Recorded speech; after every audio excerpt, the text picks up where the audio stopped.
Akashvani. Health important ಹೊಟ್ಟೆ ನೋಡ್ಕೊಳ್ಳಿ ಎಲ್ರೂ ಬಗ್ಬಿಟ್ಟು. ಸಾರ್ವಜನಿಕರಿಗೆ ಆರೋಗ್ಯ ಅರಿಕೆ ಅರಿವು ಮೂಡಿಸುವ ವಿಶೇಷ ಕಾರ್ಯಕ್ರಮ ಸರಣಿ ಎಲ್ಲರಿಗೂ ಆರೋಗ್ಯ. ಆರೋಗ್ಯ ಸಲಹೆ ಒಳಗೊಂಡ ಕಾರ್ಯಕ್ರಮ.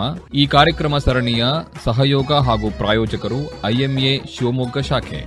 ಆರೋಗ್ಯವೇ ಭಾಗ್ಯ ಅಂತ ಕಾಯಿಲೆ ಕತ್ತಲೆ ಮೂಲ ಯಾವಂದು ಹೇಳೋಕೆ ಆಗೋದಿಲ್ಲ.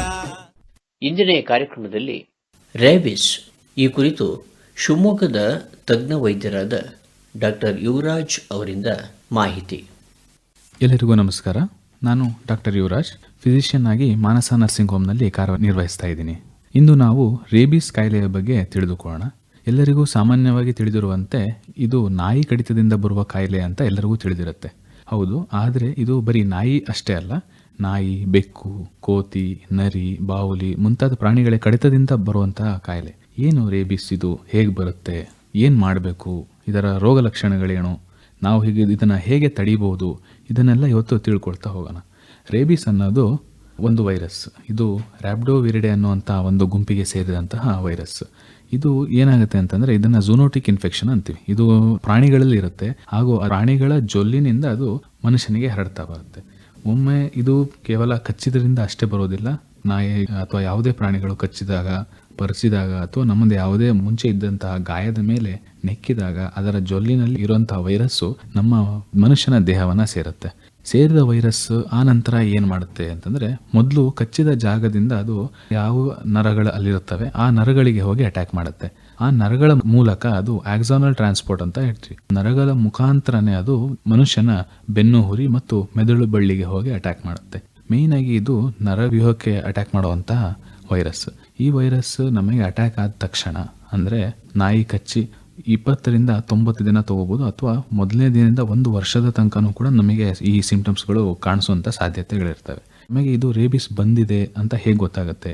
ರೇಬಿಸ್ನ ರೋಗ ಲಕ್ಷಣಗಳೇನು ಅಂತಂದರೆ, ಇದು ಬಹಳ ಸಿಂಪಲ್ ಆಗಿ ಜ್ವರ, ಸುಸ್ತು, ತಲೆನೋವು, ಗಾಬರಿ, ವಾಂತಿ, ಭಯ ಈ ಥರ ಲಕ್ಷಣಗಳ ಜೊತೆಗೆ ಇದರಲ್ಲಿ ಎನ್ಸೆಫಲೈಟಿಕ್ ರೇಬಿಸ್ ಅಂತ ಹೇಳ್ತೀವಿ. ಅಂದರೆ ಪೇಷಂಟು ಬಹಳ ಫ್ಯೂರಿಯಸ್ ಆಗಿರುತ್ತೆ, ಅಂದರೆ ಬಹಳ ಗಲಾಟೆ ಮಾಡೋದು, ಜ್ವರ ಬರೋದು, ಫಿಟ್ಸ್ ಬರೋದು, ಪೇಷಂಟ್ ಕನ್ಫ್ಯೂಷನಲ್ಲಿ ಇರ್ತಾನೆ, ಉದ್ವೇಗಕ್ಕೊಳಗಾಗೋದು, ಹ್ಯಾಲುಸಿನೇಷನ್ಸ್ ಬರೋದು, ಹೈಪರ್ ಸಲೈವೇಷನ್ ಅಂತೀವಿ, ಅಂದರೆ ಅತಿಯಾದ ಜೊಲ್ಲನ್ನು ಸುರಿಸುತ್ತಕ್ಕಂಥದ್ದು, ಹೈಡ್ರೋಫೋಬಿಯಾ, ನೀರನ್ನು ನೋಡಿದ ತಕ್ಷಣ ಭಯ ಪಡುವಂಥದ್ದು, ನುಂಗ್ಲಿಕ್ಕಾಗೋದಿಲ್ಲ, ಬಾಯಲ್ಲಿ ನೊರೆ ಬರ್ತಕ್ಕಂಥದ್ದು. ಇದು ಸಾಮಾನ್ಯವಾಗಿ ಎಲ್ಲರಿಗೂ ತಿಳಿದಿರುವಂತೆ ಸಿಗುವಂತಹ ರೇಬಿಸ್ನ ಒಂದು ಪ್ರಕಾರ.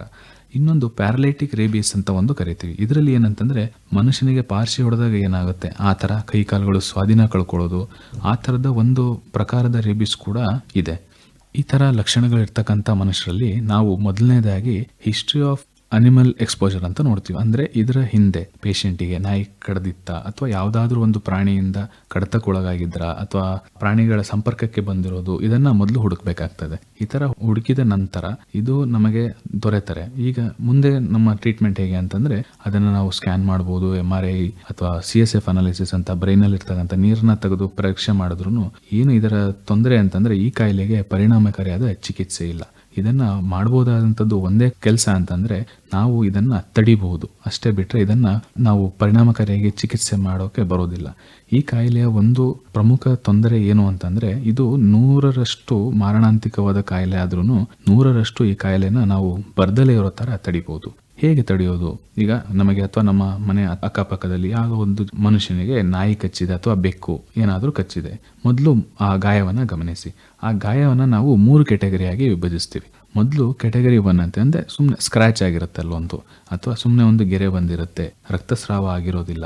ಈ ಥರ ಪರಿಸ್ಥಿತಿಯಲ್ಲಿ ಅದನ್ನು ನಾವು ಕ್ಯಾಟಗರಿ 1 ವೂಂಡ್ ಅಂತ ಕರಿತೀವಿ. ಕ್ಯಾಟಗರಿ 2 ವೂಂಡ್ ಅಂತಂದರೆ ಗಾಯ ಸ್ವಲ್ಪ ದೊಡ್ಡದಿರುತ್ತೆ, ಚರ್ಮ ಕಿತ್ತಿರುತ್ತೆ, ರಕ್ತಸ್ರಾವ ಆಗಿರ್ಬೋದು. ಹಾಗೂ ಕ್ಯಾಟಗರಿ 3 ವೂಂಡ್ ಅಂತಂದರೆ ಮಾಂಸನ ಕಿತ್ತಿರುವಂಥದ್ದು, ಮೂಳೆ ಕಾಣಿಸುವಂಥದ್ದು, ಆ ಥರ ಸಿವಿಯರ್ ಇಂಜುರಿ ಇರುತ್ತೆ. ಈಗ ನಾವು ಟ್ರೀಟ್ಮೆಂಟ್ ವಿಚಾರಕ್ಕೆ ಬಂದಾಗ ಕ್ಯಾಟಗರಿ 1 ಮತ್ತು ಕ್ಯಾಟಗರಿ 2 ಗಾಯಗಳಿಗೆ ಏನು ಮಾಡ್ತೀವಿ ಅಂತಂದರೆ, ಮೊದಲು ಆ ಗಾಯನ ಡಿಟರ್ಜೆಂಟ್ ಸೋಪ್, ಅಂದರೆ ನಾವು ಬಟ್ಟೆ ತೊಳೆಯೋಕ್ಕೆ ಬಳಸ್ತಕ್ಕಂಥ ಸೋಪಿಂದ ಮತ್ತು ರನ್ನಿಂಗ್ ವಾಟರಲ್ಲಿ ಅದನ್ನು ತೊಳಿಬೇಕಾಗ್ತದೆ. ಅದನ್ನು ಕ್ಲೀನಾಗಿ ತೊಳೆದು ನಂತರ ನಾವು ಆಸ್ಪತ್ರೆಗೆ ಬಂದಾಗ ಅದಕ್ಕೆ ವ್ಯಾಕ್ಸಿನೇಷನ್ ಮುಖಾಂತರ ಅದಕ್ಕೆ ಚಿಕಿತ್ಸೆಯನ್ನು ಕೊಡ್ತೀವಿ. ಅದೇ ಕ್ಯಾಟಗರಿ 3ಯ ಗಾಯ ಆಗಿದ್ದಲ್ಲಿ ಅದು ತುಂಬ ಸಿವಿಯರ್ ಇಂಜುರಿ ಇರೋದ್ರಿಂದ ಅದಕ್ಕೆ ಆಂಟಿ ರೇಬಿಸ್ ಇಮ್ಯುನೋಗ್ಲಾಬ್ಯುಲಿನ್ ಅನ್ನು ನೀಡ್ತೀವಿ.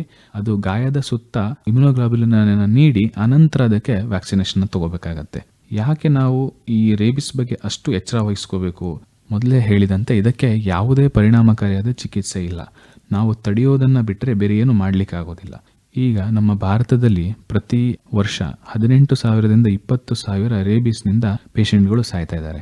ಹಾಗೂ ವಿಶ್ವದಲ್ಲಿ ಇರ್ತಕ್ಕಂಥ ರೇಬಿಸ್ ಡೆತ್ಗಳಲ್ಲಿ 1/3 ಭಾಗ ನಮ್ಮ ಭಾರತದಲ್ಲೇ ಸಂಭವಿಸ್ತಾ ಇದೆ. 30ರಿಂದ 60% ಪೇಷಂಟ್ಗಳು ನಮಗೆ 15 ವರ್ಷದ ಕೆಳಗಿನ ಮಕ್ಕಳಲ್ಲಿ ಕಾಣುತ್ತದೆ. ಏನಕ್ಕೆ ಅಂದರೆ ಈ ಮಕ್ಕಳು ಆಟ ಆಡ್ತಿರ್ತಾರೆ, ನಾಯಿ, ಪ್ರಾಣಿಗಳು, ಬೆಕ್ಕು ಏನಿರುತ್ತೆ ಕಚ್ಚಿರುತ್ತೆ, ಅವು ಬಂದು ಮನೇಲಿ ಹೇಳಿರಲ್ಲ ಅಥವಾ ಮನೇಲಿ ನಾವು ಅದ್ರ ಬಗ್ಗೆ ಗಮನಿಸಿರಲ್ಲ.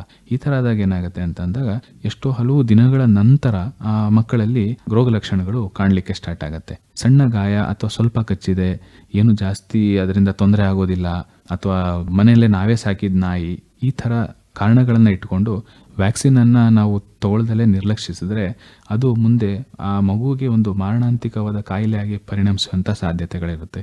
1 ವರ್ಷಕ್ಕೆ ನಮ್ಮ ದೇಶದಲ್ಲಿ 1,70,00,000 ನಾಯಿ ಕಡಿತದ ಪ್ರಕರಣಗಳು ದಾಖಲಾಗ್ತಾ ಇದೆ.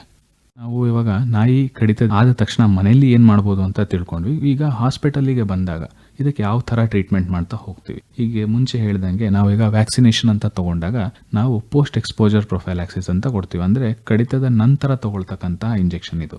ಇದನ್ನು ನಾವು ಕಡಿತ ಆದ ದಿನ, 3ನೇ ದಿನ, 7ನೇ ದಿನ ಮತ್ತು 28ನೇ ದಿನ ಇಂಜೆಕ್ಷನನ್ನು 2 ತೋಳುಗಳಿಗೆ ಇಂಟ್ರಾಡರ್ಮಲ್ ಇಂಜೆಕ್ಷನನ್ನು ಕೊಡ್ತೀವಿ. ಇಂಟ್ರಾ ಮಸ್ಕ್ಯುಲರ್ ಇಂಜೆಕ್ಷನ್ ಆದರೆ ಕಡಿತದ ದಿನ 3ನೇ ದಿನಕ್ಕೆ 1, 7ನೇ ದಿನಕ್ಕೆ 1, 21 ದಿನಕ್ಕೆ 1 ಹಾಗೂ 28 ದಿನಕ್ಕೆ 1 ಕೊಡ್ತೀವಿ. ಈ ಕೋರ್ಸನ್ನು ಕಂಪ್ಲೀಟ್ ಮಾಡಿದಾಗ ನಾಯಿ ಕಡಿತದಿಂದ ಉಂಟಾಗ್ತಕ್ಕಂತಹ ಒಂದು ರೇಬಿಸ್ನ ಲಕ್ಷಣ ಅಥವಾ ರೇಬಿಸ್ನ ಕಾಯಿಲೆಯನ್ನು ನಾವು ತಡಿಬೋದಾಗಿರುತ್ತದೆ. ಅದೇ ಈಗೇನಾದರೂ ನಾವು ಮುಂಚೆನೇ ಒಂದ್ಸತಿ ನಾಯಿ ಕಡಿದಿದೆ, ನಾವು ಮತ್ತೆ ತಗೋಬೇಕಾ ವ್ಯಾಕ್ಸಿನೇಷನ್ ಅಂತಂದರೆ ಹೌದು. ನಾಯಿ ಒಂದ್ಸತಿ ಕಡಿತಕ್ಕೆ ಒಳಗಾದ ಮೇಲೆ ಮತ್ತೆ ನೀವು ಒಂದ್ಸತಿ ಅದರ ಪೂರ್ತಿ ವ್ಯಾಕ್ಸಿನೇಷನ್ನ ತಗೊಂಡ ನಂತರ ಇವಾಗ ಏನಾಗುತ್ತೆ ಅಂತಂದರೆ ನೆಕ್ಸ್ಟ್ ಟೈಮ್ ತಗೋಬೇಕಾದ್ರೆ ಬೂಸ್ಟರ್ ಡೋಸ್ ಅಂತ ಕರಿತೀವಿ. ಆವಾಗ ನಾವು ಬರೀ ನಾಯಿ ಕಡಿತದ ದಿನ 1 ಇಂಜೆಕ್ಷನ್ನು ಮತ್ತು 3 ದಿನಗಳ ನಂತರ ಇನ್ನೊಂದು ಇಂಜೆಕ್ಷನ್ 2 ಡೋಸ್ ತೊಗೊಂಡ್ರೆ ಸಾಕಾಗತ್ತೆ. ಇದು ನಾಯಿ ಕಡಿತದ ನಂತರ ತಗೊಳ್ಳೋದು. ಈಗ ಕೆಲವರು ವೆಟರ್ನರಿ ಹಾಸ್ಪಿಟಲಲ್ಲಿ ಕೆಲಸ ಮಾಡ್ತಕ್ಕಂಥವ್ರು, ಅನಿಮಲ್ ಲ್ಯಾಬಲ್ಲಿ ಕೆಲಸ ಮಾಡ್ತಕ್ಕಂಥವ್ರು, ಮತ್ತು ಫಾರ್ಮ್ಗಳಲ್ಲಿ ಕೆಲಸ ಮಾಡ್ತಕ್ಕಂಥವ್ರು, ಪ್ರಾಣಿಗಳ ಜೊತೆನೇ ಅವರ ಒಡನಾಟ ಇರೋದರಿಂದ ಅವರು ಕಡಿತಕ್ಕೆ ಮುಂಚೆನೇ ಪ್ರೀ ಎಕ್ಸ್ಪೋಜರ್ ಪ್ರೊಫೈಲಾಕ್ಸಿಸ್ ಅಂತ ಕೊಡ್ತೀವಿ. ಅವರಿಗೆ ಮೊದಲನೇ ದಿನ 7, 21 ಅಥವಾ 28ನೇ ದಿನಕ್ಕೆ 3 ಇಂಜೆಕ್ಷನ್ನ ಕೊಟ್ಟರೆ ಅವರಿಗೆ ಮುಂದೆ ಕಡಿತಕ್ಕೆ ಒಳಗಾದರೆ ಅಥವಾ ಮುಂದೆ ಅದರಿಂದ ಆಗುವಂಥ ತೊಂದರೆಗಳನ್ನು ನಾವು ಮುಂಚೆನೇ ತಡಿಬೋದಾಗತ್ತೆ. ಈಗ ನಾವು ಫಿನ್ಲ್ಯಾಂಡ್, ಆಸ್ಟ್ರೇಲಿಯಾ ಆ ಥರ ದೇಶಗಳಲ್ಲಿ ಆಲ್ರೆಡಿ ಅವೆಲ್ಲ ರೇಬಿಸ್ ಮುಕ್ತ ದೇಶವಾಗಿ ಮಾರ್ಪಟ್ಟಿದೆ. ನಾವು ಭಾರತದಲ್ಲಿ ವ್ಯಾಕ್ಸಿನ್ ಇದೆ, ನಮಗೆ ತಿಳಿದಿದೆ, ನಮಗೆಲ್ಲ ವ್ಯವಸ್ಥೆ ಇದ್ರೂ ಕೂಡ ನಾವು ಪ್ರತಿ ವರ್ಷ 18,000ದಿಂದ 20,000 ಜನ ಪೇಷಂಟ್ಸ್ನ ಈ ಕಾಯಿಲೆಯಿಂದ ಕಳ್ಕೊತಾ ಇದ್ದೀವಿ. ಇದಕ್ಕಾಗಿ ನಾವು ಹೇಳೋದೇನಂತಂದರೆ ನಿರ್ಲಕ್ಷ್ಯ ಬೇಡ. ಯಾವುದೇ ಸಣ್ಣ ಪುಟ್ಟ ಕಡಿತಕ್ಕೊಳಗಾದರೆ ಅಥವಾ ಸಾಕು ಪ್ರಾಣಿಗಳೇ ಆಗಿದ್ರೂ ಕೂಡ ಗಾಯದ ಮೇಲೆ ನೆಕ್ಕೋದು ಆ ಥರ ಏನೇ ಪ್ರಕರಣಗಳು ದಾಖಲಾದಲ್ಲಿ ನೀವು ದಯವಿಟ್ಟು ಆಸ್ಪತ್ರೆಗೆ ಬಂದು ವ್ಯಾಕ್ಸಿನೇಷನ್ನ ಕಂಪ್ಲೀಟ್ ಕೋರ್ಸ್ನ ತಗೋಬೇಕು. ಈಗ ಇತ್ತೀಚೆಗೆ ಸಿಂಧನೂರಿನಲ್ಲಿ ನಡೆದ ಒಂದು ಪ್ರಕರಣದ ಬಗ್ಗೆ ತಿಳ್ಕೊಳ್ಳೋಣ. ಒಂದು ಮಗು 12 ವರ್ಷ, ಆ ಮಗು ರಾತ್ರಿ ಒಂದು 4:30 ಸುಮಾರಷ್ಟೊತ್ತಿಗೆ ಆಸ್ಪತ್ರೆಗೆ ಬರುತ್ತೆ. ಅಂದರೆ ನೀರನ್ನು ಕುಡಿಲಿಕ್ಕೆ ಆಗ್ತಾಯಿಲ್ಲ, ನೀರು ನೋಡಿದ ತಕ್ಷಣ ಭಯ ಬೀಳೋದು, ಜ್ವರ ಬರ್ತಾ ಇದೆ ಬಹಳ ದಿನಗಳಿಂದ, ಏನು ಮಾಡಿದ್ರು ಮಗು ಕಂಟ್ರೋಲಿಗೆ ಬರ್ತಾ ಇಲ್ಲ, ತುಂಬ ಫ್ಯೂರಿಯಸ್ ಆಗಿ ಆಡ್ತಾ ಇದೆ ಅಂತ ಕರ್ಕೊಂಬಂದಾಗ ಆ ಮಗುವಿನ ಪ್ರಕರಣದಲ್ಲಿ ನೋಡಿದಾಗ 2 ವರ್ಷಗಳ ಹಿಂದೆ ಆ ಮಗುವಿಗೆ ಒಂದು ನಾಯಿ ಕಡಿದಿತ್ತು. ಆದರೆ ಅದು ಬಹಳ ಚಿಕ್ಕ ಗಾಯ ಅಂತ ನೆಗ್ಲೆಕ್ಟ್ ಮಾಡಿದ್ರು. 2 ವರ್ಷಗಳ ನಂತರ ಆ ಮಗುಗೆ ನಾಯಿ ಕಚ್ಚಿದ್ರಿಂದ ರೇಬಿಸ್ ಉಂಟಾಗಿ ಆಸ್ಪತ್ರೆಗೆ ಬಂದು ಕೇವಲ 12 ಗಂಟೆಯಲ್ಲಿ ಆ ಮಗುನ ಕಳ್ಕೊಬೇಕಂತ ಪರಿಸ್ಥಿತಿ ಬಂತು. ಇದರಿಂದ ಏನಂತಂದ್ರೆ ನಾವು ಈ ಕಾಯಿಲೆಗೆ ಎಲ್ಲಿ ತನಕ ಪರಿಣಾಮಕಾರಿಯಾದ ಚಿಕಿತ್ಸೆ ಬರೋದಿಲ್ಲೋ ಅಲ್ಲಿ ತನಕ ನಾವು ಇದನ್ನ ತಡೆಯೋದು ಬಿಟ್ಟರೆ ನಮಗೆ ಯಾವುದು ಬೇರೆ ಮಾರ್ಗ ಇಲ್ಲ. ಹಾಗಾಗಿ ನಾವು ಯಾವುದೇ ಒಂದು ನಾಯಿ ಕಡಿತ ಅಥವಾ ಯಾವುದೇ ಅನಿಮಲ್ ಬೈಟಿಗೆ ಒಳಗಾದಾಗ ನಾವು ತಕ್ಷಣ ಅದನ್ನ ನಿರ್ಲಕ್ಷ್ಯ ಮಾಡದೆ ವ್ಯಾಕ್ಸಿನೇಷನ್ ತಗೋಬೇಕು. ಹಾಗೂ ಆ ವ್ಯಾಕ್ಸಿನೇಷನ್ನ ಪ್ರತಿಯೊಬ್ಬರೂ ಪಡೆಯುವಂತ ವ್ಯವಸ್ಥೆಯನ್ನ ಕಲ್ಪಿಸಬೇಕಾಗ್ತದೆ.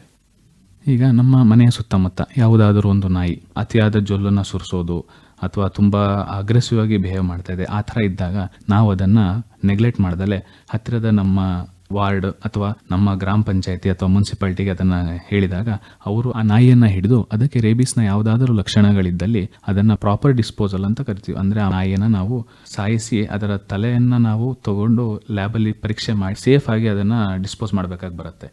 ಸೊ ನಾವು ಜನತೆ ನಮ್ಮ ಸುತ್ತಮುತ್ತ ಯಾವುದಾದ್ರೂ ಈ ಥರ ನಾಯಿಗಳು ಕಂಡು ಬಂದಲ್ಲಿ ನಾವು ಅದನ್ನು ಸಂಬಂಧಪಟ್ಟ ಅಧಿಕಾರಿಗಳಿಗೆ ತಿಳಿಸಿ ಆ ನಾಯಿಯನ್ನು ಹಿಡಿಸ್ತಕ್ಕಂಥದ್ದು ಅಥವಾ ಆ ನಾಯಿಗೆ ಸೂಕ್ತ ಚಿಕಿತ್ಸೆ ಅಥವಾ ಏನಾದ್ರು ಮಾಡ್ತಕ್ಕಂಥದ್ದನ್ನ ಕೆಲಸವನ್ನ ನಾವು ಮಾಡಬೇಕಾಗತ್ತೆ. ಇದರಿಂದ ನಮ್ಮ ಬೀದಿಯಲ್ಲಿ ಅಥವಾ ನಮ್ಮ ಏರಿಯಾಗಳಲ್ಲಿ ಮಕ್ಕಳು ಆಟ ಆಡ್ತಾ ಅದರ ಕಡಿತಕ್ಕೆ ಒಳಗಾಗೋದು, ಆಮೇಲೆ ಆ ಕಡಿತದಿಂದ ಅವರಿಗೆ ಮುಂದೆ ಆಗ್ತಕ್ಕಂಥ ತೊಂದರೆ, ಕಾಯಿಲೆಗಳನ್ನ ತಡಿಬಹುದು ಹಾಗೂ ಭಾರತವನ್ನ ರೇಬಿಸ್ ಮುಕ್ತ ಮಾಡಲಿಕ್ಕೆ ಸಹಾಯ ಮಾಡ್ತದೆ. ಈ ಅವಕಾಶವನ್ನು ಒದಗಿಸಿದ್ದಕ್ಕಾಗಿ IMA ಶಿವಮೊಗ್ಗ ಹಾಗೂ ಆಕಾಶವಾಣಿ ಭದ್ರಾವತಿಗೆ ನನ್ನ ಧನ್ಯವಾದಗಳು. ನಮಸ್ಕಾರ. ರೇಬಿಸ್ ಈ ಕುರಿತು ಇದುವರೆಗೂ ಮಾತನಾಡಿದವರು ಶಿವಮೊಗ್ಗದ ತಜ್ಞ ವೈದ್ಯರಾದ ಡಾಕ್ಟರ್ ಯುವರಾಜ್ ಅವರು. ಹೆಲ್ತ್ ಇಂಪಾರ್ಟೆಂಟು ಹೊಟ್ಟೆ ನೋಡ್ಕೊಳ್ಳಿ, ಎಲ್ರೂ ಬಗ್ಬಿಟ್ಟು ಹೊತ್ತಿಗೆರಡು ತುತ್ತು ತಿಂದ್ಕೊಳ್ಳಿ, ಬೇಗ ಮಲಗಿ ಬೇಗ ಎದ್ದು ಕುಂತ್ಕೊಳ್ಳಿ. ಸಾರ್ವಜನಿಕರಿಗೆ ಆರೋಗ್ಯ ಅರಿಕೆ ಅರಿವು ಮೂಡಿಸುವ ವಿಶೇಷ ಕಾರ್ಯಕ್ರಮ ಸರಣಿ ಎಲ್ಲರಿಗೂ ಆರೋಗ್ಯ ಸಲಹೆ ಒಳಗೊಂಡ ಕಾರ್ಯಕ್ರಮ. ಈ ಕಾರ್ಯಕ್ರಮ ಸರಣಿಯ ಸಹಯೋಗ ಹಾಗೂ ಪ್ರಾಯೋಜಕರು IMA ಶಿವಮೊಗ್ಗ ಶಾಖೆ. ಕೇಳುಗರೆ, ಈ ಕಾರ್ಯಕ್ರಮ ಸರಣಿ ಆಕಾಶವಾಣಿ ಭದ್ರಾವತಿ ಯೂಟ್ಯೂಬ್ ಚಾನೆಲ್ನಲ್ಲಿಯೂ ಲಭ್ಯವಿದೆ. ಕಾರ್ಯಕ್ರಮದ ನಿರ್ವಹಣೆ SR ಭಟ್, ಸಹಕಾರ ಲಿಡಿಯಾ SG. ಕಾರ್ಯಕ್ರಮ ಆಕಾಶವಾಣಿ ಭದ್ರಾವತಿ ಕೇಂದ್ರದ ಕೊಡುಗೆ. ಹೆಲ್ತ್ ಇಂಪಾರ್ಟೆಂಟು ಹೊಟ್ಟೆ ನೋಡ್ಕೊಳ್ಳಿ, ಎಲ್ರೂ ಬಗ್ಬಿಟ್ಟು